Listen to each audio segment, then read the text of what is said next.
নমস্কাৰ এটি বিশেষ বাতৰিলৈ নিউজৰ ষ্টুডিঅ'ত মই মুকিবুল হুছেইন। কাৰ্গিল শ্বহীদ কেপ্টেইন জিন্তু গগৈৰ ২৭তম বলিদান দিৱস স্মৃতি দিৱসৰ দিনা প্ৰশাসনৰ পৰা উপেক্ষিত শ্বহীদগৰাকী। নিউজ নাওৰ এক বিশেষ প্ৰতিবেদন। কাৰ্গিল শ্বহীদ কেপ্টেইন জিন্তু গগৈৰ ২৭তম বলিদান দিৱস উদযাপন। স্মৃতি দিৱসৰ দিনা প্ৰশাসনৰ পৰা উপেক্ষিত শ্বহীদগৰাকী। জিন্তু গগৈ আমাৰ এইখন ঘৰৰে পুত্ৰ নহয়, গোটেই দেশবাসী আনকি পৃথিৱীবাসীও তেওঁলোকে আমাৰ জিন্তুৰ যি তেওঁৰ দেশপ্ৰেমৰ ত্যাগ, যি আত্মবলিদান, এই সকলোৰে জ্ঞাত। কিন্তু এই জ্ঞাত অৱস্থাটো আমি কেৱল পৰিয়ালবৰ্গ আৰু ওচৰ চুবুৰীয়া মিলিত হৈ তেওঁৰ প্ৰতি আমি শ্ৰদ্ধাঞ্জলি জ্ঞাপন কৰিছোঁ। আৰু বাকী আমাৰ যিসকল চৰকাৰী বিষয়া আছে, এই বিষয়াসকলৰ পৰা আমি অকণো সহায় পোৱা নাই বা মৰমৰে আমাক অকণমান আপ্লুত কৰিবলৈও তেখেতসকল আগবাঢ়ি অহা নাই। গতিকে এই ক্ষেত্ৰত আমি দুখ অনুভৱ কৰিছোঁ, কাৰণ আমাৰ ল'ৰা অকল এই অঞ্চলটোৰে নহয়, দেশবাসীৰ বাবে এক গৌৰৱৰ বিষয়। আৰু দেশৰ বাবে তেওঁ নিজক ত্যাগ কৰিছে। দেশৰ যি মংগল হয় সেই মংগল কামত তেখেতে অৰিহণা যোগাইছে, তেখেতে ত্যাগ কৰিছে। গতিকে মই ভাবোঁ এই ক্ষেত্ৰত আমাৰ চৰকাৰে বিশেষভাৱে গুৰুত্ব আৰোপ কৰাটো উচিত, আৰু ভৱিষ্যতে আমি সেই আশা এতিয়াও পোষণ কৰি আছোঁ।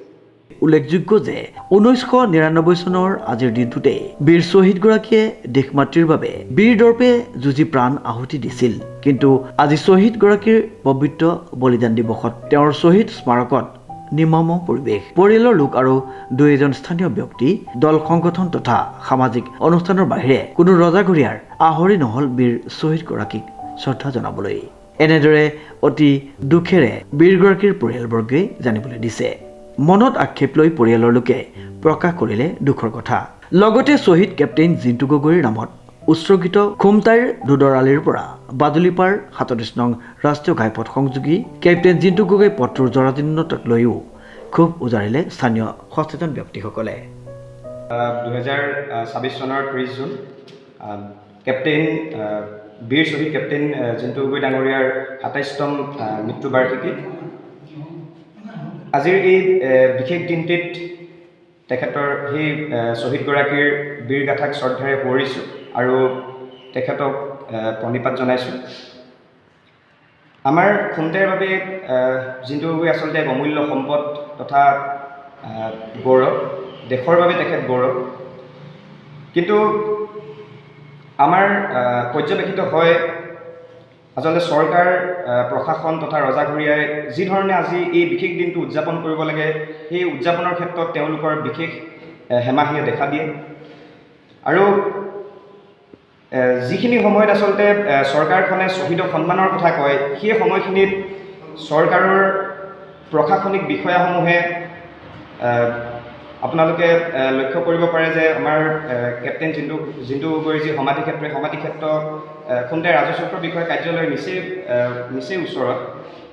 অথচ সেই বিষয়াজনৰ এই সমাধিক্ষেত্ৰত ভৰি দিবলৈ আজিৰ তাৰিখত সময় নাই। গতিকে আজিৰ দিনটোত এই বিষয়বিলাক উত্থাপিত হোৱাটোৱে আচলতে এক দুৰ্ভাগ্যৰ বিষয়। আৰু আশা কৰি অনাগত দিনসমূহত চৰকাৰে এই দিশবিলাকৰ প্ৰতি বিশেষ গুৰুত্ব আৰোপ কৰিব, আৰু লগতে তেখেতৰ আগন্তুক আহিবলগীয়া মৃত্যু বাৰ্ষিকীসমূহ সুন্দৰভাৱে আমাৰ যাতে যুৱ প্ৰজন্মই আচলতে জিন্তু গগৈ কি, জিন্তু গগৈৰ এই সত্তাটো কি, সেয়া যাতে সুন্দৰভাৱে যুৱ প্ৰজন্মই অনুধাৱন কৰিব পাৰে, উপলব্ধি কৰিব পাৰে, সেই পৰ্যায়ত তেওঁলোকে সেই পৰ্যায়লৈ যাতে লৈ যাব। আমি যেনেধৰণে আচলতে এই মৃত্যু দিৱসটিয়ে হওক বা জন্ম দিৱসটি উদযাপন কৰিব লাগিছিল, যিগৰাকী শ্বহীদ নিজৰ আত্মবলিদানেৰে দেশত নাম ৰাখি গৈছে, দেশৰ অখণ্ডতাৰ স্বাৰ্থত নিজকে বলিদান কৰি গৈছে, সেইগৰাকী শ্বহীদক আমি কেৱল পৰিয়ালৰ মানুহসকলে বা দুই এজন আৰু আহি পেলাই মৃত্যু তিথিতে হওক বা জন্ম দিৱসতে হওক আমি শ্ৰদ্ধাঞ্জলি জনাওঁ। অতি দুখৰ কথা, আমাৰ যি স্থানীয় প্ৰশাসন বা জিলা প্ৰশাসনে হওক বা অসম চৰকাৰে হওক, তেনেকুৱা কোনো উৎসুকতা বা উদ্যোগ লোৱা আজিলৈকে আমি দেখা নাপালোঁ। এতিয়ালৈকে তেনেকুৱা হৈ উঠা নাই। পৰিয়ালৰ উদ্যোগতে বা স্থানীয় যিবিলাক আমাৰ জাচিংফা লেখিকা সমাৰোহ সমিতি আছে, তেখেতসকলৰ উদ্যোগতে এই দিৱস দুটা উদযাপন কৰা হয়। আৰু তেনেকৈ আমি স্থানীয় মানুহবিলাকক আমন্ত্ৰণ কৰি পেলাই বা প্ৰশাসনকো মাতোঁ, তথাপিও প্ৰশাসনৰ মানুহ মানে উপস্থিত হোৱাৰ খুব কম উদাহৰণ আছে। হয় তেনেকুৱা হয়। তথাপি সেইটো আচলতে আমি দুখ প্ৰকাশ কৰি মানে এনেকুৱা পৰিৱেশ নহওক মানে। চুবুৰীয়া হিচাপেও অন্ততঃ দুখ পাওঁ আমি কথাটো। যিজন শ্বহীদে দেশৰ কাৰণে আত্মবলিদান দিলে আৰু এই শ্বহীদজনৰ প্ৰতি আমি যিখিনি সন্মান যাচিব লাগে, সেইখিনিৰ পৰা উঠি অহা প্ৰজন্মক আমি সেইখিনি দেশৰ প্ৰতি উদ্বুদ্ধ কৰিবলৈকে যিখিনি কাম কৰিব লাগে সেইখিনি আমি কৰিব পৰা নাই বা চৰকাৰৰ পৰা নাই। আৰু অতিকে পৰিতাপৰ কথা যে কুমটাইৰ পৰা বাদলিপাৰা সংযোগী যিটো ৩৭নং ৰাষ্ট্ৰীয় পথ, সেইটো জিন্তু গগৈ নামত উৎসৰ্গিত হৈছে। সেইটো পথটো অতি জৰাজীৰ্ণ অৱস্থা। আমি বহুবাৰ চৰকাৰক কাম চোৱাইছিলোঁ। গোলাঘাটৰ পৰা পল্লৱিকা বৰুৱাৰ ৰিপৰ্ট, নিউজ নাও।